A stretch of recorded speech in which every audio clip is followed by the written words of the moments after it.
আজকে আমি মুরগিটা ভাইজা তারপর হচ্ছে বিরিয়ানিটা রান্না করব, যাতে বিরিয়ানিটার মধ্যে অন্যরকম একটা টেস্ট আসে। দেখতে থাকেন আপনারা ভিডিও। তা সবাই কেমন আছেন? আসসালামু আলাইকুম। আমি সবার জন্য দোয়া করি সবাই ভালো থাকেন।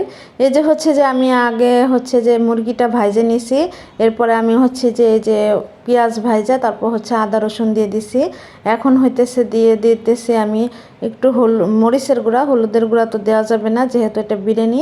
আর এই যে স্বাদ মতো লবণ দিতেছি, লবণ আমি এরপরে আবারও দিব। এখন মাংসের জন্য মাংস কষাবো, এই জন্য যেতটুকু লাগবে সেটুকু দিতেছি। এরপর আমি দিয়ে দিতেছি গরম মশলা গুঁড়া, এটাকে সুন্দর করে আমি কষাই নিব। আর আমি কিন্তু মুরগির সাথে মুরগি ভাইজে রাখছি, এরপরে আমি তার সাথে আলুটাও ভাইজে রাখছিলাম।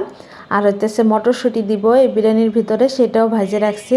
এখন আমি এই যে মাংসটা দিয়ে দিছি।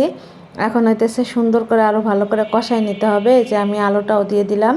আসলে আগেও বলছি এখনও বলতেছি, যে কোনো রান্না ভালো করে না কষালে কিন্তু ভালো লাগে না। এখন আমি এই যে গুঁড়া দুধ লিকুইড দুধ আমার বাসায় নাই, এই জন্য গুঁড়া দুধ আর বিরিয়ানির মশলাটা আমি গরম পানিতে মিক্স করে তারপর যে এটার মধ্যে দিয়ে দিব।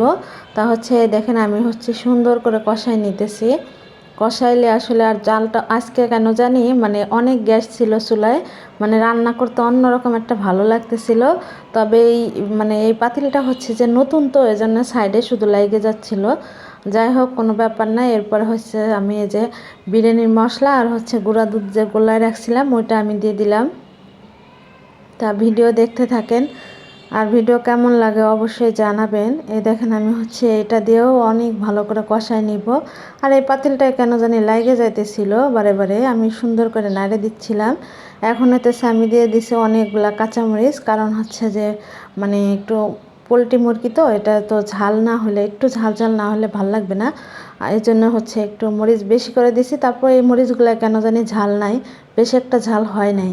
এখন আমি চাল ধুয়ে রাখছিলাম আগে থেকে, সেটা দিয়ে এখন আমি আরও ভালো করে এই দুইটাকে একসাথে কষাই নিব সব কিছু। যাই হোক, দেখতে থাকেন ভিডিও। আর এইভাবে অবশ্যই রান্না করে খাবেন, মুরগি ভাইজে বিরিয়ানি রান্না করে খাবেন। সাথে আলু দিতে চাইলে সেটাও ভাইজে নেবেন। এখন আমি পানি গরম করে রাখছিলাম, সেই পানিটা আমি দিয়ে দিচ্ছি। এখন ওই যে মটরশুঁটি বলছিলাম না যে ভাইজে রাখছে, সেটাও দিয়ে দিলাম।